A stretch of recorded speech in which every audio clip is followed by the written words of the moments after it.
All right, good to have you back. Today we're talking about playing and thinking in the common keys.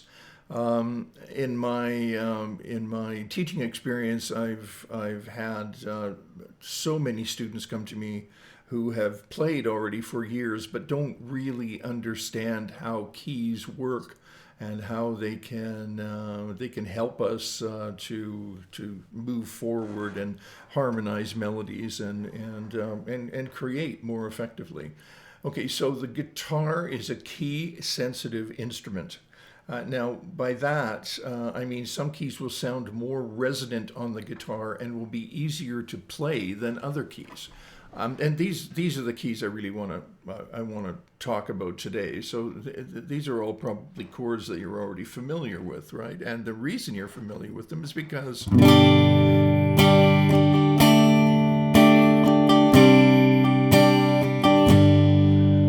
they sound big and warm and resonant. And the reason they do is because they use open strings. So the position that I'm in is this open.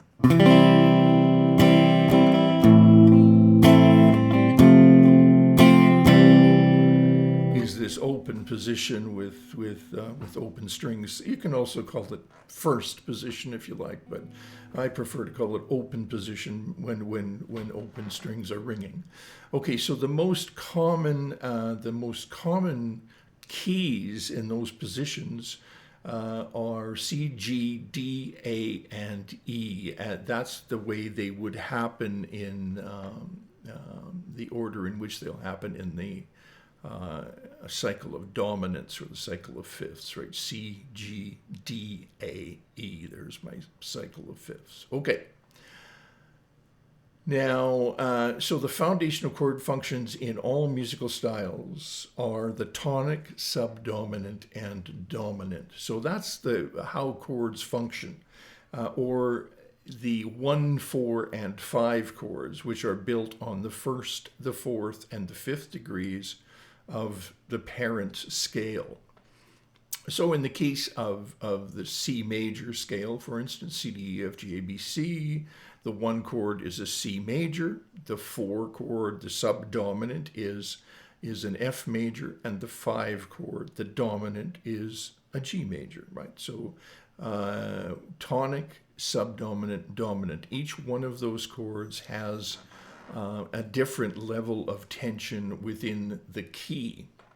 Okay, so these designations are a way of grouping inherent tensions within a key, thereby creating progression or forward motion and harmonic interest. In the study of classical harmony, these degrees each have a name, and these names attempt to describe the tension and resolution inherent in each note of the scale. So in classical harmony, you will not really learn these so much as a 1, 2, 3, 4, 5, 6, and 7 chord, but you'll also learn the degrees of the scale as tonic, supertonic, mediant, subdominant, dominant, submediant, and leading tone. Okay, I don't expect you to learn those, but in case you ever hear those terms, you'll know where they're coming from. Okay, so our focus today is to learn to find the most important chords in the 5 most common keys, or the subdominant, dominant, and tonic chords in the 5 most common guitar keys. So if we take the let's say the key of C, and we look at it on the cycle of fifths here. We have the tonic, and the subdominant is below the tonic, which is the F, and then we have the dominant, which is above the tonic, right? If we were to write this in notation, we have the tonic here as a C. The dominant is 5 above the 1, 2, C, D, E, F, G, 1, 2, 3, 4, 5, above the dominant. And the subdominant is 5 below the dominant, 1, 2, 3, 4, 5, right? Okay. Don't get that confused with the 1, the 4, and the 5 chord. I'm just giving you an idea of why it's called the subdominant. Okay. So the chords in the key of C are going to come from the C major scale. But the chords, for instance, in the key of G, which I have down here, just the 1, the 4, and the 5 chord, they would come from the corresponding G major scale, and the chords in the key of D would come from the D major scale, and so on. Now you can count these out on your fingers, right? C, D, E, F, 1, 2, 3, 4. C, D, E, F, G, 1, 2, 3, 4, 5, right? So you have a 1 chord, a 4 chord, and a 5 chord. The progression I'm using here is just a 1, 4, 1, 5. It's just more effective progression. So, so a 1, 4, 1, 5 in the key of C is.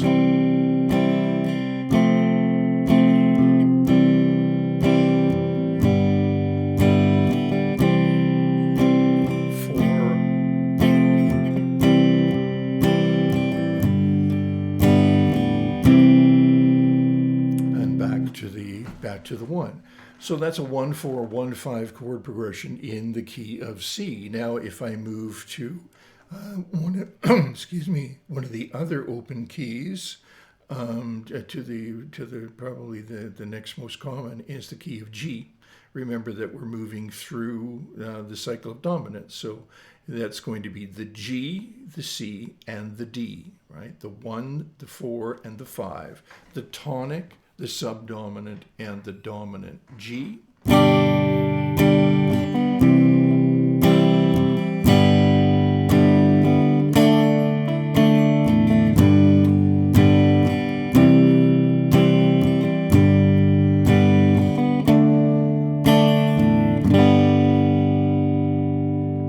So many open strings there, so comfy, right? And so it just works beautifully on the guitar. So going back to that, the guitar is a key sensitive instrument. Yeah, it is, because there are certain keys that just sound great on the instrument, right? And they're the most commonly played keys. Key of D, right? All of these spell the word caged, by the way. If that helps you to remember. C-A-G-E and D, caged. So in the key of D, we count D, E, F, G, right, through the musical alphabet. 1, 2, 3, 4, D, E, F, G, D, E, F, G, A. So we have a 1 chord, 4,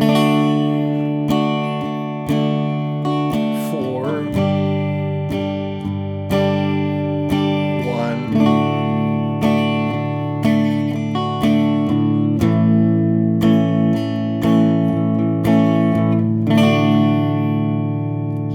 that each one of these is exactly the same chord progression, the same relationships between each of the chords, except we're just changing keys. In other words, we're sort of moving up or we're moving down. I know it's sort of difficult to see that when we're doing different voicings in open position, but really that's all we're doing. We're just moving, shifting the notes around, right? They're all the same chord progressions. These same, like, let's say if you were to start a melody on using one of these progressions, you would start, for instance, on the root of the chord, and let's say the melody was we were in the key of C. You're starting on a C melody note. If you were in the key of G, you would be starting the same progression only on a G melody note, right? And using the scale of G or the chords in the key of G. If you're in the key of D, you would be starting on a D melody note, right? Always the same thing, the tonic in each case. Or if you were starting on the third, the same thing would apply, right? So next key, we have A to the 4.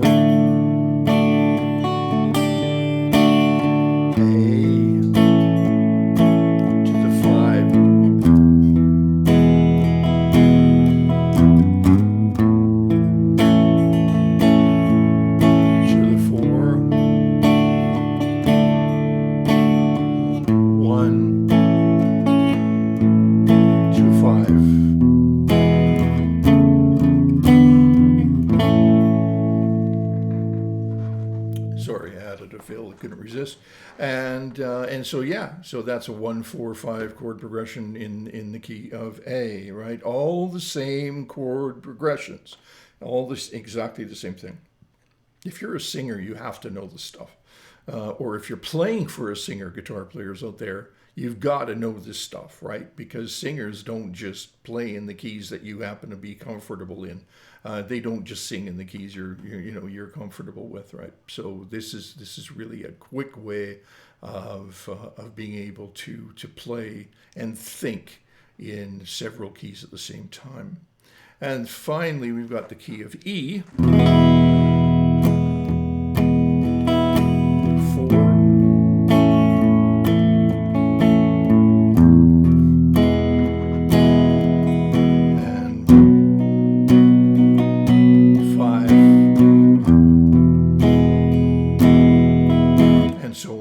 When I went to that B, and that's a little bit tougher of a chord, if I don't know where you're at, obviously, to bar. If you want to play a 7, you can play a 7 too. And the same thing goes for all the 5 chords. Instead of playing just a 3-note 5 chord, you can play a 4-note 5 chord. A 4-note 5 chord would mean a 7th. Right? What a crazy language. But the 4-note 5 chord, that's funny. The 4-note 5 chord can be a 7th. Well, man, there's no wonder that people get confused, right? I'm sorry, I didn't make that up. So the 5 chord, for instance, in the key of E, E, F, G, A, B is the 5 chord. And the 5 chord can be played as a 3-note chord, just 3 different notes in it, a triad. Or it could be played as a B7. And the same thing holds true for all of these 5 keys that we have in front of us here. We could go C, F, C, G7, C, or G, G, D7.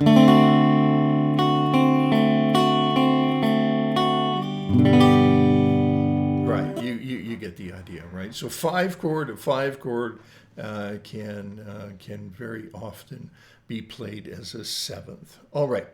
So that's it for today. I hope you got something out of it. As far as these most common open keys are concerned, you should know them like your name.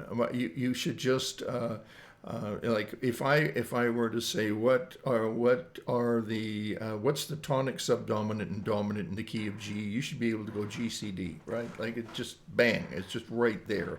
And the same goes for at least the 5 open keys. You have to know them just absolutely and without hesitation.